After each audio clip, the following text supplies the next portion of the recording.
Sir ஒருத்தர் வந்து கமெண்ட்ல கேட்டிருக்கிறாரு, நான் வந்து கேஎஃப்சியில் வந்து ஃபுட் ஆர்டர் பண்ணேன். ஆனால் அதுக்கான ரெப்யூட்டட் ஆப் வழியாக தான் நான் வந்து ஃபுட்டையும் ஆர்டர் பண்ணேன். எனக்கு ஃபுட்டும் டெலிவரி வரல, ஆனால் அதுக்கான ரீஃபண்டும் வரல அப்படின்னு கேட்டிருக்கிறாரு. இதுக்கு என்ன கம்ப்ளைண்ட் கொடுக்க முடியும்னு கேட்டிருக்கிறாரு சார்.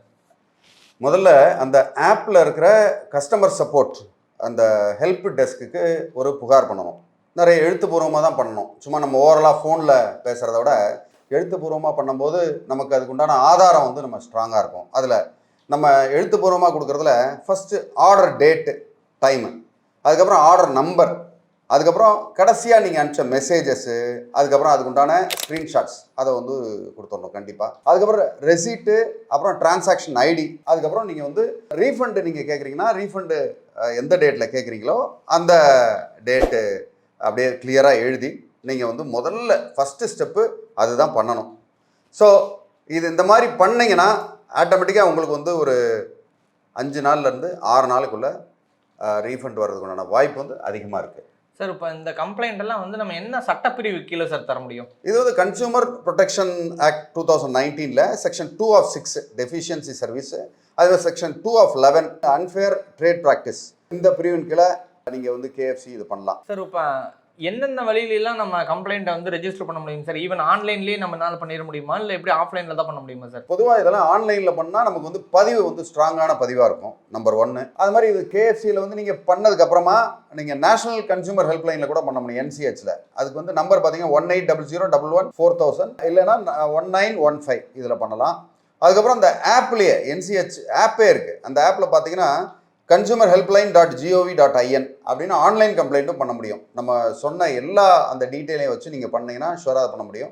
சரி, இதெல்லாம் வந்து பண்ணாலும் கூட உங்களுக்கு வந்து அதுக்கு உண்டான காம்பன்சேஷன் பெரிய லெவலில் நம்ம கேட்கலாம். உங்கள் மன உளைச்சல் கேட்கலாம்னா டிஸ்ட்ரிக்ட் கன்சூமர் டிஸ்பியூட் ரெட்ரஸல் ஃபோரமில் கமிஷனில் நீங்கள் வந்து தாராளமாக உங்கள் டிஸ்ட்ரிக்டில் இருக்கிற நுகர்வோர் நீதிமன்றத்தில் நீங்கள் வந்து புகார் கொடுக்க முடியும். ஒரு வழக்கறிஞர் துணையோடு பண்ணும்போது உங்களுக்கு ரொம்ப ஹையர் வேல்யூ உள்ள காம்பன்சேஷன் கிடைக்கிறது உண்டான வாய்ப்பு வந்து இதில் அதிகம். சார் இது காம்பன்சேஷன் கிடைக்கும் அப்படின்னு சொல்கிறீங்க. ஃபஸ்ட்டு நம்ம ஏமாந்த பணம் அப்படின்னு ஒன்று இருக்குது, அது ரீஃபண்ட் வந்து எத்தனை நாளுக்குள்ளே நம்ம கிடைக்கும் சார்?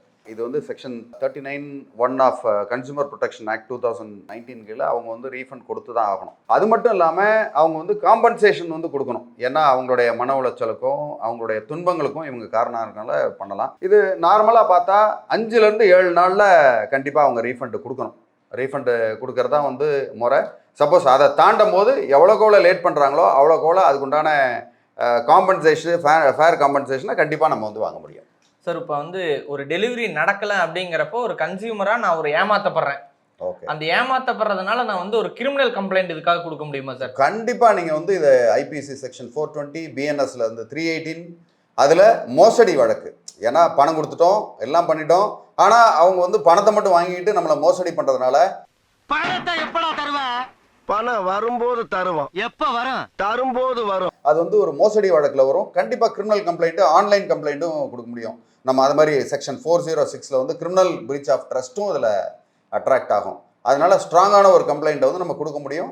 அதனால அவங்க வந்து அவங்களுக்கு ஏற்ற பனிஷ்மெண்ட் வந்து கண்டிப்பாக அவங்களுக்கு கிடைக்கிறதுனால வாய்ப்பு வந்து அதிகமாக உண்டு. சார் பொதுவாக வந்து ஒரு சாமானியன் வந்து எதிர்பார்க்கறதுன்னா கேஎஃப்சி போன்ற பெரிய நிறுவனங்களுக்கு நம்மளால வந்து வின் பண்ண முடியுமா கேஸை அப்படின்னு எதிர்பார்ப்பாங்க. அப்போ என்னென்னலாம் நம்ம டிரான்சாக்ஷன் பண்ணி அதெல்லாம் நம்ம ஹிஸ்ட்ரியாக ரெக்கார்ட் பண்ணணும் சார்? பொதுவாகவே நம்ம பெரியாள் சின்னாள் இது மாதிரி ஒரு பெரிய நிறுவனம் சின்ன நிறுவனம் அப்படின்னு ஒரு பிராண்ட் வைஸ்லாம் ஒன்றும் கிடையாது. ஓகே, சட்டம் எல்லாத்துக்கும் பொதுவானது.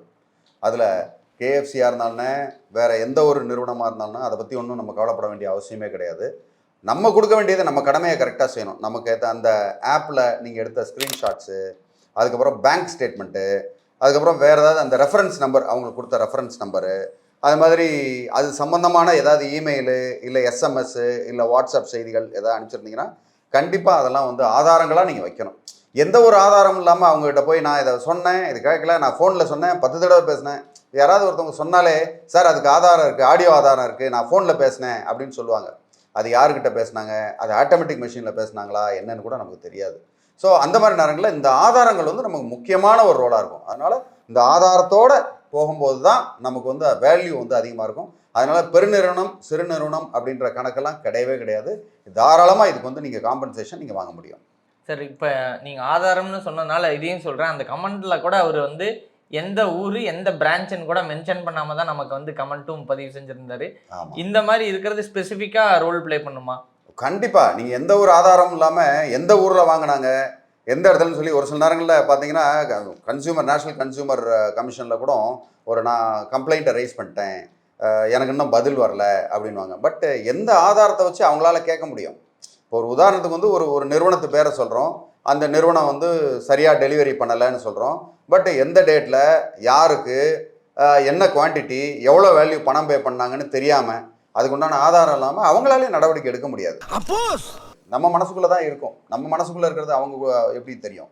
அதனால் அந்த ஆதாரத்தோடு போகும்போது தான் நமக்கு எல்லா நன்மைகளும் அதில் வந்து நமக்கு வந்து சேரும். ஸோ இது மாதிரி வேறு ஏதாவது கன்சியூமர் சம்மந்தப்பட்ட ப்ராப்ளம்மு, அதாவது 5 ரூபா 10 ரூபா தானே, இதில் வந்து நம்ம 5 ரூபா 10 ரூபா போனால் போகுது அப்படின்னு விடாமல், நீங்கள் இந்த மாதிரி பெருநிறுவனங்கள்லாம் பார்த்தீங்கன்னா 1 கோடி பேர் 10 ரூபா ஏமாந்தாங்கன்னா எவ்வளோ பெரிய லெவலில் அவங்க அடிப்பாங்கன்னு பார்த்துங்க. ஸோ அதனால் நீங்கள் வந்து 5 ரூபா ஏமாந்துருந்தாலும் சரி, 10 ரூபா ஏமாந்துருந்தாலும் சரி, கண்டிப்பாக இந்த மாதிரி ஒரு நடவடிக்கையில் நீங்கள் இறங்குனீங்கன்னா உங்களுக்கு ஒரு மன திருப்தி வரும் ஃபர்ஸ்ட் ஆஃப் ஆல். அதனால் நீங்கள் வந்து என்றைக்கே ஒரு நாள் நம்ம 10 ரூபா ஏமாற்றிட்டாங்கன்றது வந்து உங்கள் மனசுக்குள்ளே உறுத்திக்கிட்டே இருக்கும்.